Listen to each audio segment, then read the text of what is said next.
Bonjour! Ça fait un moment, on ne s'est pas vu.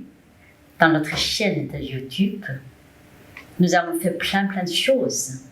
Cet été, 2 semaines avec les élèves de formation de Qigong et de méditation, 1 semaine avec les élèves de Tai Chi Qidao. Nous avons réuni au sud de la France un lieu paisible, je l'appelle les montagnes sacrées de Danticor, à Lambrun. Nous avons vécu 3 semaines magnifiques dans cette voie de Qi, de Tao, pour s'aimer toujours le même message, la santé, la spiritualité et la force de vivre. Déjà en septembre, la rentrée est lancée. Le monde devient assez complexe.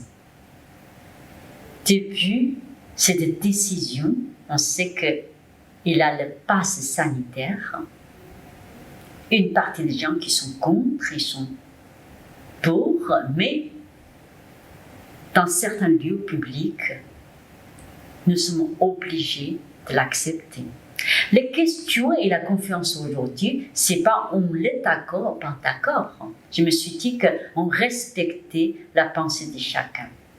Peut-être j'ai tort, peut-être vous avez tort. Peut-être vous avez raison, peut-être j'ai raison. Mais je pense que la pensée de Tao, dans ce monde troublé, c'est rassembler mon opinion et votre opinion pour trouver le troisième espace. Ça veut dire un espace de cohabiter. Toute chose, selon le bouddhisme, a sa cause et sa conséquence. Les choses sont beaucoup plus complexes en apparence de ce qu'on voit par les yeux, de ce qu'on entend par les oreilles. Bien sûr, le trouble est déjà là. Bien sûr, on a le droit de défendre notre liberté, mais la grande réflexion, c'est quelle est liberté en face des autres, en face de moi, en face de ma conviction, en face des mondes qui devraient fonctionner dans le lieu public. Chacun a envie de développer ce qu'il a défendu, ça c'est normal. À partir du moment où on vit une éthique, une malheur, mais je pense que le monde est plus complexe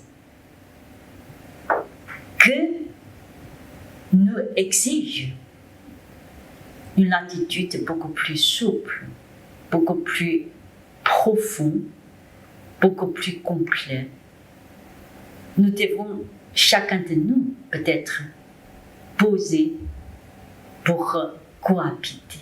Concrètement, c'est pas que le taoïsme du temps nous apprend à nous adapter dans toutes les circonstances. Il y a une réponse, notez-la de ce qu'on pense, de ce qu'on voit, comme j'ai dit.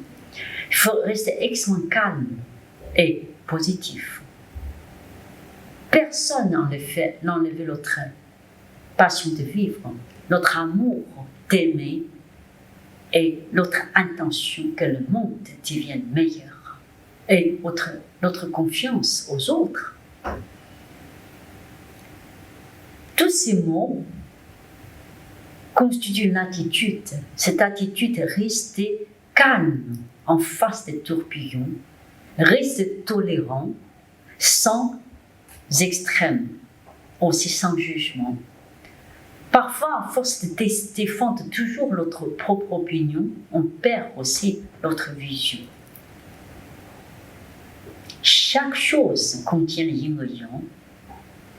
Le yin est dans le yang est dans le yin.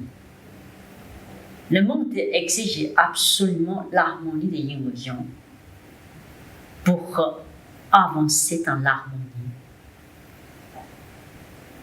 La pratique du Qigong, de Tai Chi Chuan, de méditation, de médecine chinoise, de taoïsme, nous pousse dans cette attitude. Et tout le monde doit se comprendre, s'écouter. En même temps, tout le monde doit céder un pas à certains moments. Jusqu'au bout, bien sûr, c'est nous qui le décidons. Personne ne peut enlever cette liberté telle que définie par Zhuangzi, le grand maître taoïste après Lao Tzu. Cette liberté totale à l'intérieur. Ce voyage à l'aisance du cœur de l'âme. François Chen-Lom, la randonnée spirituelle.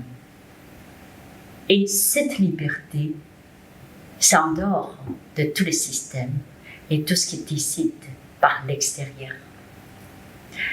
Je vous souhaite une très belle rentrée et le temps du corps vous accueille ce week-end avec beaucoup de joie et de lumière.